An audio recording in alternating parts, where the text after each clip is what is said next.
Good morning. Last క్లాస్లో కంప్లీట్గా మాట్లాడుకున్నటువంటిది ఏంటి అని అడిగితే రకరకాలైనటువంటి టాపిక్స్ గురించి మాట్లాడుకోవడం జరిగింది. ఏంటి అని అడిగితే అసలు సాఫ్ట్వేర్ డెవలప్మెంట్ లైఫ్ సైకిల్ అంటే ఏంటి, ఈ సాఫ్ట్వేర్ డెవలప్మెంట్ లైఫ్ సైకిల్ అనేటటువంటి దాన్ని దానిలో ఉండేటటువంటి ఫేజెస్ అనేటటువంటివి ఏంటి, అదేవిధంగా different types of programming languages అనేటటువంటివి ఏంటి అనేటటువంటి వాటి గురించి మాట్లాడడం జరిగింది. And in the same procedure last క్లాస్లో ఇంకా ఏం మాట్లాడుకున్నామంటే what you mean by flow chart and what do you mean by algorithm, what are the symbols are used for drawing a flow chart, and what are the principles for writing pseudocode for an algorithm. ఇలాంటి వాటన్నిటి గురించి last క్లాస్లో మాట్లాడుకోవడం జరిగింది. So after completion of that next one will be comes under the concept will be called as C language గురించి మాట్లాడటం జరుగుతుంది. Why we are using the C language, ఎందుకు అని అడిగితే ఓల్డెన్ డేస్లో వచ్చినప్పటికి ఏమవుతుంది సార్ అని అడిగితే we are having so many types of programming language అండి. పాత రోజుల్లో వచ్చినప్పటికీ చాలా రకాలైనటువంటి ప్రోగ్రామింగ్ లాంగ్వేజ్ అనేటటువంటిది రావడం జరిగింది. సో చాలా రకాలైనటువంటి ప్రోగ్రామింగ్ లాంగ్వేజ్ వచ్చినప్పటికీ ఏమవుతుంది సార్ అని అడిగితే ఫర్ ఎగ్జాంపుల్ ఇంజనీరింగ్ పీపుల్ ఉన్నారు అనుకోండి సార్, వాళ్ళు డ్రా చేయడానికి వాళ్ళ ప్రాబ్లమ్స్ అనేటటువంటి వాటిని సాల్వ్ చేయడానికి వాళ్ళు ఒక ప్రోగ్రామ్ లాంగ్వేజ్ యూజ్ చేసేవాళ్ళు. అలాగే బిజినెస్ పీపుల్ ఉన్నారు అనుకోండి సార్, వాళ్ళ ప్రాబ్లమ్స్ సాల్వ్ చేయడానికి వాళ్ళకు ప్రోగ్రామింగ్ లాంగ్వేజ్ యూజ్ చేయడం జరిగింది. ఇలా ఒక్కొక్కళ్ళు ఒక్కొక్క రకమైనటువంటి ప్రోగ్రామింగ్ లాంగ్వేజ్ అనేటువంటి యూజ్ చేయడం అంటూ వెళ్తే మార్కెట్లో చాలా ప్రోగ్రామింగ్ లాంగ్వేజ్ అనేటువంటి ఉంటుంది రావడం జరుగుతుంది. అంటే ఫర్ ఎగ్జాంపుల్ బిజినెస్ పీపుల్ ఉన్నారు అనుకోండి సార్, ఆ బిజినెస్ పీపుల్ ఎన్విరాన్మెంట్లో వాళ్ళకు వచ్చినటువంటి ప్రాబ్లమ్స్ మొత్తాన్ని సాల్వ్ చేయడానికి వాళ్ళు కోబాల్ అనేటటువంటి లాంగ్వేజ్ వాడేవాళ్ళు. వాళ్ళు వాడేటువంటి లాంగ్వేజ్ పేరు కోబాల్ అనేటువంటి లాంగ్వేజ్ వాడేవాళ్ళు. COBOL stands for Common Business Oriented Language. COBOL stands for Common Business Oriented Language అనేటటువంటి దాన్ని యూజ్ చేసేటటువంటి వాళ్ళు ఇది కేవలం బిజినెస్ పీపుల్ అనేటటువంటి వాళ్ళు వాళ్ళ ప్రాబ్లమ్స్ సాల్వ్ చేసుకోవడానికి వాళ్ళు ఉపయోగించుకునేటటువంటి లాంగ్వేజ్. అలాగే ఇంజనీరింగ్ పీపుల్ ఉన్నారనుకోండి సార్, ఇంజనీరింగ్ పీపుల్లో వాళ్ళకు వచ్చే ప్రాబ్లమ్స్ ఏవైతే ఉన్నాయో వాటిని సాల్వ్ చేయడానికి వాళ్ళు ఫోర్ట్రాన్ అనేటువంటి లాంగ్వేజ్ వాడేవాళ్ళు. Fortran stands for Formula Translation. Fortran stands for Formula Translation. ఈ ఫార్ములా ట్రాన్స్లేషన్ అనేటటువంటి ప్రోగ్రామ్ లాంగ్వేజ్ అనేటటువంటిది యూజ్ చేయడం జరిగింది ఎవరు, ఇంజనీర్. సో ఇలా ఇంజనీర్లకు ఒక ప్రోగ్రామింగ్ లాంగ్వేజ్, బిజినెస్ పీపుల్కి ఒక కోబాల్ లాంగ్వేజ్, అదేవిధంగా మెడికల్లో ఉండేటటువంటి వాళ్ళకి ఒక ప్రోగ్రామింగ్ లాంగ్వేజ్, ఎడ్యుకేషన్ ఫీల్డ్లో ఉండేటటువంటి వాళ్ళకి ఒక్కొక్క ప్రోగ్రామ్ లాంగ్వేజ్, ఇలా ఒక్కొక్క లాంగ్వేజ్ డెవలప్ చేసుకుంటూ వెళ్తే ఓల్డెన్ డేస్లో మార్కెట్లో చాలా ప్రోగ్రామింగ్ లాంగ్వేజ్ అనేటటువంటిది రావడం జరిగింది. అలా కాదు, దీనికి ఏదైనా సరే ఒక సొల్యూషన్ ఫైండ్ అవుట్ చేయాలి అనే ఉద్దేశంతో 1960 సంవత్సరంలో అల్గోల్ అనేటటువంటి ఒక ప్రోగ్రామ్ లాంగ్వేజ్ అనేటటువంటిది కనిపెట్టడం జరిగింది. So అల్గోల్ stands for algorithmic language. అల్గోల్ stands for algorithmic language అండి. ఈ అల్గోరిథమిక్ లాంగ్వేజ్ అనేటటువంటిది 1960లో డెవలప్ చేసింది ఎవరు సార్ అని అడిగితే ఇంటర్నేషనల్ కమిటీ వాళ్ళు ఈ అల్గోల్ అనేటటువంటి లాంగ్వేజ్ని ఫస్ట్ ప్రపోజ్ చేశారు. వాళ్ళ యొక్క మేజర్ థీమ్ ఏంటి అని అడిగితే మార్కెట్లో ప్రజెంట్ ఉన్నటువంటి ట్రెండ్లో ఎవరికి ఏ ప్రాబ్లం వచ్చినా సరే సాల్వ్ చేయాలి అనే ఉద్దేశంతో డెవలప్ చేయడమే వీళ్ళ యొక్క మేజర్ వర్క్. కాకపోతే ఇక్కడ ప్రాబ్లం ఏమొచ్చింది సార్ అని అడిగితే చాలా ఈ అల్గోరిథమిక్ ప్రోగ్రామింగ్ లాంగ్వేజ్ అనేటటువంటిది చాలా ప్రాబ్లమ్స్ అనేటటువంటి సాల్వ్ చేసింది. కాకపోతే ఇది నేర్చుకోవడం కూడా చాలా కాంప్లికేటెడ్గా ఉంటుంది. సో దాన్ని ఓవర్కమ్ చేస్తూ ఏం చేశారు సార్ అని అడిగితే 1963లో సిపిఎల్ అనేటటువంటి ఒక ప్రోగ్రామ్ లాంగ్వేజ్ అనేటువంటి చెప్పడం జరిగింది. CPL stands for combined programming language అనేటటువంటిది చెప్పడం జరిగింది. సో ఈ లాంగ్వేజ్ అనేటటువంటి దాన్ని ఎవరు కనిపెట్టారు అని అడిగితే కేంబ్రిడ్జ్ యూనివర్సిటీ వాళ్ళు ఈ లాంగ్వేజ్ని కనిపెట్టడం జరిగింది. సో ఈ కేంబ్రిడ్జ్ యూనివర్సిటీ వాళ్ళు ఎప్పుడైతే ఈ సిపిఎల్ అనేటువంటి ప్రోగ్రామ్ లాంగ్వేజ్ని కనిపెట్టడం జరిగిందో వీళ్ళ యొక్క మేజర్ థీమ్ ఏంటి అని అడిగితే అల్గోరిథమిక్ ప్రోగ్రామ్ లాంగ్వేజ్ అనేటటువంటిది నేర్చుకోవడం చాలా కాంప్లికేటెడ్గా ఉంది కదా. సో ఆ నేర్చుకోవటం లెర్నింగ్ ప్రొసీజర్ అనేటువంటిది చాలా ఈజీ అండ్ సింప్లిఫై చేయాలనే ఉద్దేశంతో వీళ్ళ యొక్క థాట్స్ని అంటే వీళ్ళ యొక్క ఆలోచనలు పెట్టి వీళ్ళు 1963లో ఈ సిపిఎల్ అనేటటువంటి కంబైన్డ్ ప్రోగ్రామ్ లాంగ్వేజ్ని కనిపెట్టడం జరిగింది. కాకపోతే ఈ కంబైన్డ్ ప్రోగ్రామింగ్ లాంగ్వేజ్లో వచ్చిన మేజర్ ట్రబుల్ ఏంటి అని అడిగితే నేర్చుకోవడం చాలా ఈజీగా ఉంది sir than compare to algorithmic programming language. కానీ ఇక్కడ ఎప్పుడైతే నేర్చుకోవడం అనేటటువంటిది చాలా సింప్లిఫికేషన్ చేసుకుంటూ వెళ్ళారో వీళ్ళు కూడా రాసేటటువంటి ప్రోగ్రామ్ లాంగ్వేజ్ అనేటటువంటిది కేవలం కొంతమంది కొన్ని ఏరియాస్లో ఉండేటటువంటి వాళ్ళ ప్రాబ్లమ్స్ని మాత్రమే సాల్వ్ చేయడం జరిగింది. అంటే ఒక బిజినెస్ పీపుల్కి సంబంధించిన ప్రాబ్లమ్స్ మాత్రమే సాల్వ్ చేసేది, ఒక ఇంజనీరింగ్కి సంబంధించిన ప్రాబ్లమ్స్ని సాల్వ్ చేసేది కాదు. అసలు మన యొక్క థీమ్ ఏంటి అని అడిగితే ఎవరికైనా సరే ఏ ఎన్విరాన్మెంట్లో ఉన్న వాడైనా సరే ఒక ప్రోగ్రామ్ అనేటటువంటిది రాశాడు అంటే వాడి యొక్క ప్రాబ్లమ్కి సొల్యూషన్ ఆ ప్రోగ్రామ్ లాంగ్వేజ్ ద్వారా రావాలి. దానికోసం వాళ్ళు ఇప్పుడు కనిపెడుతూ ఉంటూ వెళ్ళారు. అప్పుడు సో ఎప్పుడైతే ఈ కేంబ్రిడ్జ్ యూనివర్సిటీ వాళ్ళు 1963లో ఉండేటటువంటి ఈ కంబైన్డ్ ప్రోగ్రామింగ్ లాంగ్వేజ్ కనిపెట్టారో అల్గోరిథమిక్ ప్రోగ్రామింగ్ లాంగ్వేజ్ కన్నా నేర్చుకోవడం చాలా ఈజీగానే ఉండేది, కానీ అది కేవలం కొంతమంది ప్రాబ్లమ్స్ని మాత్రమే సాల్వ్ చేశారు. సో దాన్ని ఓవర్కమ్ చేయడానికి 1967లో మార్టిన్ రిచర్డ్స్ అనేటటువంటి ఆయన 1967లో మార్టిన్ రిచర్డ్స్ అనేటటువంటి ఆయన is also one of the Cambridge university student. So ఈ మార్టిన్ రిచర్డ్స్ అనేటటువంటి ఆయన బేసిక్ కంబైన్డ్ ప్రోగ్రామింగ్ లాంగ్వేజ్ అనేటటువంటి వన్ మోర్ లాంగ్వేజ్ని మార్కెట్లోకి తీసుకురావడం జరిగింది. So basic combined programming language అనేటటువంటి దాన్ని మార్టిన్ రిచర్డ్స్ అనేటటువంటి ఆయన 1967లో తీసుకొచ్చారు. సో ఇక్కడ ఏం జరిగింది అని అడిగితే ఎస్ ఇది కూడా సేమ్ అండి, అందరి యొక్క ప్రాబ్లమ్స్ సాల్వ్ చేసింది ఏది ఈ బీసీపీఎల్ అనేటువంటి లాంగ్వేజ్. కాకపోతే ఇది కూడా నేర్చుకోవడం చాలా చాలా కాంప్లికేట్ అయిపోయింది. సో అందుకని ఏం చేస్తారు తర్వాత 1970లో కెన్ థామ్సన్ అనేటటువంటి ఆయన బి లెవెల్ లాంగ్వేజ్ అనేటటువంటి దాన్ని కనిపెట్టారండి. 1970లో కెన్ థామ్సన్ అనేటటువంటి ఆయన బి లెవెల్ లాంగ్వేజ్ అనేటటువంటి దాన్ని కనిపెట్టారు. ఇది ఎందుకు కనిపెట్టారు సార్ అని అడిగితే బీసీపీఎల్ లాంగ్వేజ్ అనేటువంటి నేర్చుకోవడం కష్టంగా ఉంది కదా, సో దాన్ని కొంచెం సింప్లిఫై చేద్దామని చెప్పేసి బి లాంగ్వేజ్ కనిపెట్టారు. కాకపోతే ఎప్పుడైతే ఈ బి లాంగ్వేజ్ కనిపెట్టారో ఇక్కడ కూడా సేమ్ ప్రాబ్లం రిపీట్ అయింది సార్. ఏం ప్రాబ్లం రిపీట్ అయింది? నేర్చుకోవడం చాలా ఈజీగా ఉంది, లెర్నింగ్ ప్రొసీజర్ కూడా చాలా ఈజీగా ఉంది, కానీ ఇది కూడా కేవలం కొంతమంది ప్రాబ్లమ్స్ని మాత్రమే సాల్వ్ చేసేది, కానీ అందరి ప్రాబ్లమ్స్ సాల్వ్ చేసేది కాదు ఈ బి లాంగ్వేజ్.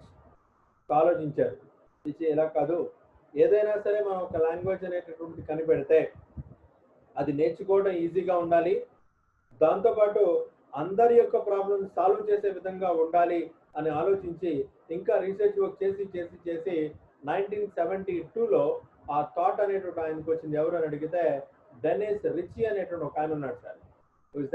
డెనిస్ రిచీ అనేటటువంటి ఆయన ఒక ఆయన ఉన్నాడు. ఈ డెనిస్ రిచీ అనేటువంటి ఆయన ఏం చేస్తారు అని అడిగితే బి లెవెల్ లాంగ్వేజ్ లో ఉండేటటువంటి కొన్ని ఫీచర్స్ ని బీసీపీఎల్ లాంగ్వేజ్ లో ఉండేటటువంటి కొన్ని ఫీచర్స్ ని కంబైన్ చేసేసి 1972లో ఒక లాంగ్వేజ్ ని ప్రపోజ్ చేశారు. ఆ లాంగ్వేజ్ కి పెట్టినటువంటి పేరే సి లాంగ్వేజ్ అని పేరు పెట్టారు. ఓకే, సో డెనిస్ రిచీ అనేటటువంటి ఆయన 1972లో సి లాంగ్వేజ్ ని ప్రపోజ్ చేయడం జరిగింది.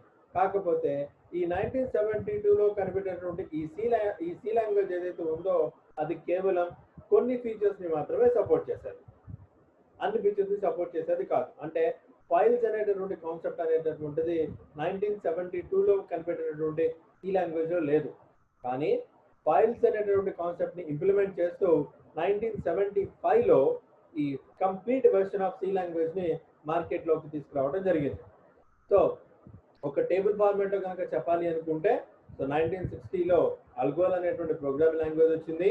దీన్ని కనిపెట్టినటువంటి వాళ్ళు ఇంటర్నేషనల్ కమిటీ వాళ్ళు. ఆ తర్వాత 1963లో ఏం జరిగింది అని అడిగితే సిపిఎల్ అనేటువంటి ఒక ప్రోగ్రామ్ లాంగ్వేజ్ ని కనిపెట్టారు కేంబ్రిడ్జ్ యూనివర్సిటీ వాళ్ళు. ఆ తర్వాత 1967లో బీసీపీఎల్ అనేటటువంటి ఇంకో ప్రోగ్రామ్ లాంగ్వేజ్ ని కనిపెట్టారు. ఎవరు అని అడిగితే కేంబ్రిడ్జ్ యూనివర్సిటీ స్టూడెంట్ అనేటువంటి మార్టిన్ రిచర్డ్స్ అనేటటువంటి ఆయన కనిపెట్టడం జరిగింది. ఆ తర్వాత 1970లో కెన్ థామ్సన్ అనేటటువంటి ఆయన బి లెవెల్ లాంగ్వేజ్ ని కనిపెట్టడం జరిగింది. ఆ తర్వాత 1972లో సి లెవెల్ లాంగ్వేజ్ లో ఉండేటటువంటి కొన్ని ఫీచర్స్ ని బీసీపీఎల్ లాంగ్వేజ్ లో ఉండేటటువంటి కొన్ని ఫీచర్స్ ని కంబైన్ చేసి దానికి ఒక కొత్త ప్రోగ్రామింగ్ లాంగ్వేజ్ పేరు పెట్టారు. That is called as C language అని చెప్పడం జరిగింది. ఈ సి లాంగ్వేజ్ వచ్చేటప్పటికి ఏమవుతుంది అని అడిగితే ట్రయల్ వెర్షన్ అనేటువంటి అంటే సమ్ పార్షియల్ గా ఉండేటటువంటి లాంగ్వేజ్ ని 1972లో కనిపెట్టారు. అంటే అందులో ఫైల్స్ అనేటువంటి కాన్సెప్ట్ రాలేదండి. లేటర్ ఆన్ 1975లో ఫైల్స్ అనేటటువంటి కాన్సెప్ట్ ని ఇంప్లిమెంట్ చేస్తూ 1975లో full base of C language ని మార్కెట్ లోకి ఇంట్రడ్యూస్ చేయడం జరిగింది. This is about our a brief history about our C language. So C language ఎలా కనిపెట్టారు ఏంటి అనేటటువంటి దాని మీద సంబంధించినటువంటి information. And after completion of that ఈ సి లాంగ్వేజ్ ని ఎందుకు వాడాలి అనేటటువంటి దాని గురించి కూడా చూద్దాం. సి లాంగ్వేజ్ మార్కెట్ లో మరి చాలా లాంగ్వేజ్ ఉన్నాయి కదా సార్, ఎందుకు ఈ సి లాంగ్వేజ్ వాడాలి అని అడిగితే first one will be called as the first very utmost feature ఏంటి అని అడిగితే this is machine independent language. Machine independence language అని మాట్లాడుతూ ఉంటారు. సో ఆల్రెడీ మనకి జావాలో చెప్పేటప్పుడు మెషిన్ ఇండిపెండెంట్ అని చెప్పేసి చెప్పడం జరిగింది. సో సేమ్ అండి సి లాంగ్వేజ్ కూడా మెషిన్ ఇండిపెండెన్స్ అని మాట్లాడుతూ ఉంటారు. ఎప్పుడు ఆ రోజుల్లో మెషిన్ ఇండిపెండెన్స్ అంటే ఏం లేదు సార్, మనం ఒక విండోస్ ఆపరేటింగ్ సిస్టమ్ లో కనుక సి లాంగ్వేజ్ ప్రోగ్రామ్ రాసామని అడిగితే ఆ ప్రోగ్రామ్ ని కాపీ చేసి విండోస్ ఆపరేటింగ్ సిస్టమ్ లో కనుక రన్ చేయాలనుకుంటే రన్ చేసుకోవచ్చు. సో అంతేగాని ఖచ్చితంగా ఆ సిస్టమ్ లోనే మొత్తం రన్ చేయాలనేటువంటి రూల్ ఏమీ లేదు. So remember that C language program అనేటటువంటిది మనకి విండోస్ ప్లాట్ఫామ్ లో కనుక రాసి ఎగ్జిక్యూట్ చేస్తే ఆ ఎగ్జిక్యూటబుల్ ఫైల్ ని తీసుకువెళ్ళి విండోస్ ఆపరేటింగ్ సిస్టమ్ లో మాత్రమే రన్ అవుతుంది. ఇప్పుడు ఓల్డెన్ డేస్ లో that is machine independence. Okay, అదే మనం జావాలో వచ్చినప్పటికి ఏమవుతుంది అని అడిగితే మనం ప్లాట్ఫామ్ ఇండిపెండెంట్ అని మాట్లాడతాం. ఇక్కడ నేనేం మాట్లాడుతున్నాను అంటే మెషిన్ ఇండిపెండెంట్ అని మాత్రమే మాట్లాడుతున్నాను. మెషిన్ ఇండిపెండెంట్ అంటే ఏంటి అని అడిగితే ఒక సి లాంగ్వేజ్ లో రాసినటువంటి ప్రోగ్రాము ఒక విండోస్ ఆపరేటింగ్ సిస్టమ్ లో రాస్తే ఆ ప్రోగ్రామ్ కి సంబంధించినటువంటి ఎగ్జిక్యూటబుల్ ఫైల్ ని తీసుకువెళ్ళి నేను వేరొక విండోస్ ఆపరేటింగ్ సిస్టమ్ లో ఉండేటటువంటి దానిలో రన్ చేయాలి అనుకున్నప్పుడు రన్ అవుతూ ఉండేది. సో ప్రాబ్లం ఉండేది కాదు. సో అలా కాకుండా మనకి in case of comes to జావాలో వచ్చినప్పటికీ ఏమవుతుంది అని అడిగితే ప్లాట్ఫామ్ ఇండిపెండెంట్ అవుతుంది. సో ప్లాట్ఫామ్ ఇండిపెండెంట్ వచ్చినప్పటికి ఏమవుతుంది, మనము విండోస్ ఆపరేటింగ్ సిస్టమ్ రాసినటువంటి ఫైల్ ని తీసుకువెళ్ళి మనము యునిక్స్ ప్లాట్ఫామ్ లో కానీ లైనక్స్ ప్లాట్ఫామ్ లో కానీ ఎక్కడైనా రన్ చేసుకోవచ్చు. That is called as platform independent. But here I'm saying this machine independent. మనం సి లాంగ్వేజ్ లో రాసినటువంటి ప్రోగ్రామ్ ఏదైతే ఉందో ఆ ప్రోగ్రామ్ ని విండోస్ లో కనుక రాసినట్లయితే సేమ్ విండోస్ ఆపరేటింగ్ సిస్టమ్ లో అదే ప్రోగ్రామ్ ని కనుక మనం రన్ చేసినట్లయితే మనకి ఎలాంటి ప్రాబ్లము రాదు. So that is called as machine independent అనేటువంటిది రావడం జరిగింది. అండ్ సెకండ్ ఫీచర్ వచ్చినప్పటికి ఏమవుతుంది అని అడిగితే ఎకనామికల్లీ ఎక్స్ప్రెషన్ అని మాట్లాడతారు. సో ఎకనామికల్లీ ఎక్స్ప్రెషన్ వచ్చినప్పటికి ఏమవుతుంది అని అడిగితే this is the best advantage for the C language. ఏంటి అని అడిగితే ఒక చిన్న స్మాల్ స్కేల్ ఇండస్ట్రీస్ కానీ చిన్న బిజినెస్లు కానీ ఉన్నాయనుకోండి సార్, వాళ్ళకు ఉండేటటువంటి ప్రాబ్లమ్స్ కి సొల్యూషన్ కనుక ఫైండ్ అవుట్ చేయాలి అనుకుంటే ఇది చాలా సూటబుల్ గా ఉంటుంది.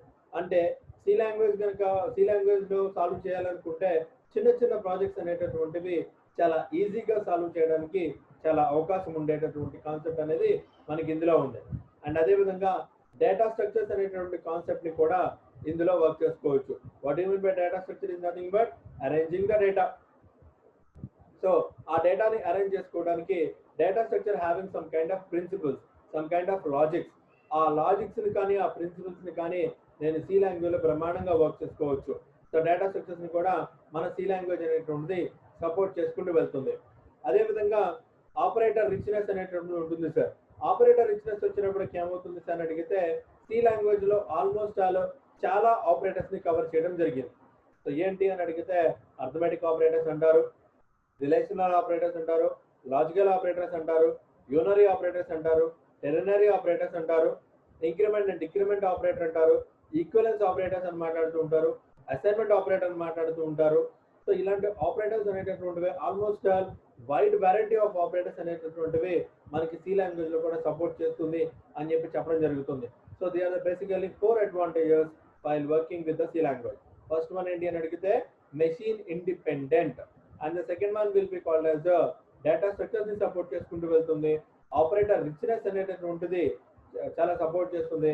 అండ్ ఎకనామిక్ పరంగా కూడా ఈ సి లాంగ్వేజ్ అనేటటువంటిది కూడా సపోర్ట్ చేయడం జరుగుతుంది. అండ్ దీనిలో వచ్చేటటువంటి మేజర్ డ్రాబ్యాక్స్ గురించి కనుక మాట్లాడాలి అనుకుంటే మేజర్లీ 2 టైప్స్ ఆఫ్ డ్రాబ్యాక్స్ అనేటటువంటిది మనకు కనిపిస్తూ ఉంటుంది. ఏంటి అని అడిగితే first one will be called as difficult to debug అని మాట్లాడతాం. సో డిఫికల్ట్ టు డీబగ్ వచ్చినప్పటికి ఏమవుతుంది అని అడిగితే మనం రాసేటటువంటి ప్రోగ్రామ్స్ అనేటటువంటివి సింప్లీ సే ఒక 20 to 30 లైన్స్ ఆఫ్ కోడ్ రాసేవాళ్ళం. First suppose if C language supports more than 500 and more than 1000 lines of codes, ఒక 1000 లైన్స్ ఆఫ్ కోడ్ రాసామనుకోండి సార్, అక్కడ ఏదైనా సరే మిస్టేక్ వచ్చింది అనుకోండి సార్, ఆ మిస్టేక్ ని వెతికి పట్టుకోవటం చాలా చాలా ప్రాబ్లమేటిక్ గా ఉంటుంది. ఎందుకు అని అడిగితే ట్రేస్ చేసుకుంటూ వెళ్ళాలి. F7 ప్రెస్ చేసుకుంటూ వెళ్తే లైన్ బై లైన్ ట్రేసింగ్ చేసుకుంటూ వెళ్ళాలి. 1000 లైన్స్ ఆఫ్ ట్రేసింగ్ చేయడం అనేది చాలా కాంప్లికేటెడ్ గా కనిపిస్తూ ఉంటుంది. So that's why difficult to debug అని మాట్లాడతారు. And the second one will be called as loosely syntaxes అని మాట్లాడుతూ ఉంటారు. సో లూజ్లీ సింటాక్స్ వచ్చినప్పటికి ఏమవుతుందని అడిగితే ఈ లాంగ్వేజ్ లో ప్రోగ్రామ్ రాయడం చాలా కష్టమేం కాదు, చాలా ఈజీగానే రాయొచ్చు. కానీ కన్ఫర్మ్ గా at the end of every statement semicolon పెట్టాలి కదా.